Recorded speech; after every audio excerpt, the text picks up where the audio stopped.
coastal settlements in the East African coasts.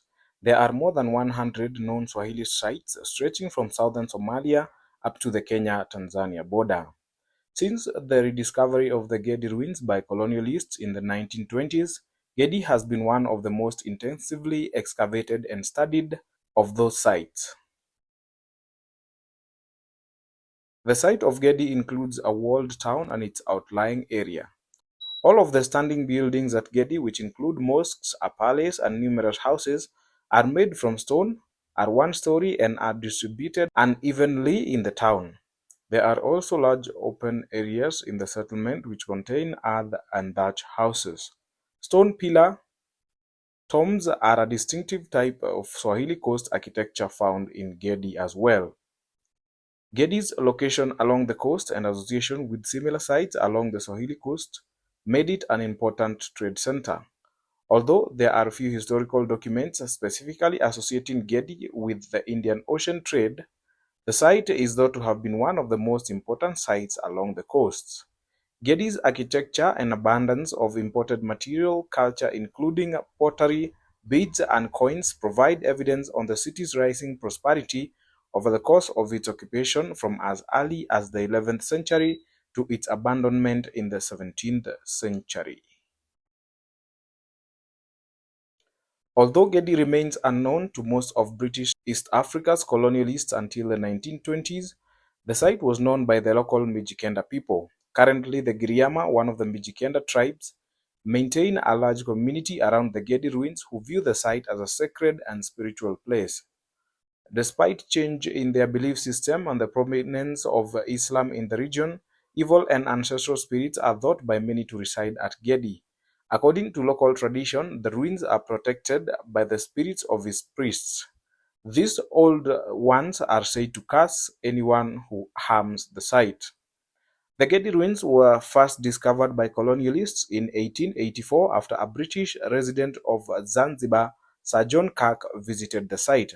However, the ruins remained obscured until their subsequent rediscovery in the 1920s, when the site began to gain attention from the British East African government.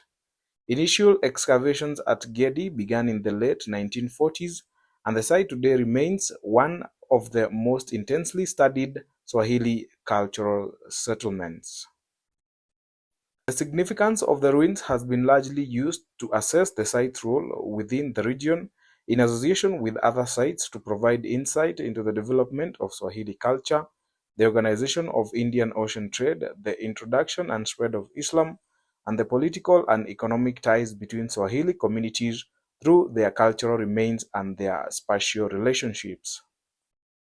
Excavations commenced at Gedi in 1948 under the supervision of James Kirkman, lasting until 1958, with intermittent excavations occurring from the 1960s to the 1980s. Kirkman excavated the buildings at the city's core, including the palace and several mosques and houses, and also cleared and repaired the walls. The Great Mosque was excavated in 1954 and the palace was excavated in 1963. Following this excavation of the Great Mosque, Kirkman's report, The Arab City of Gedi, the Great Mosque Architecture and Finds, was published following a series of monographs and papers. Along with the excavations of Gedi during the 1950s, concurrent excavations also took place at similar sites along the Swahili coasts. Wilson's 1982 survey of the 116 sites along the coast found 34 isolated ruins, which he concluded likely contained possible settlements or isolated dwellings. Although smaller settlements were studied, larger sites received the most attention. Other than Gedi, the site most extensively excavated was Ungwana at the mouth of the Tana River, which was similar in size to Gedi. However, compared to sites similar in size, Gedi has one of the most densely populated urban centers. Since the 1990s, archaeological research at Gedi and other Swahili coastal settlements has intensified. From the 1980s, archaeological research increasingly began to focus more on the relationships between the coastal communities and the interior, challenging the original notion that the development of the Swahili coast was driven by foreign influence through Indian Ocean trade or by Arab colonialists. Another important development in the study of Swahili coastal sites is the increased attention given to remains of structures that were built of stone. Surveys on the open terrain at Gedi found dense concentrations of mud-thatched dwellings. In 2001, Stephanie Pradins from the Institut Français Archéologie Orientale and archaeologists from the National Museum of Kenya conducted a topographical survey of Gedi, which mapped the distribution of neighborhoods in order to investigate the site's urban development. Concurrently, Lynn Copin conducted surveys at the mud-thatched neighborhoods, focusing on the area between the inner and outer walls.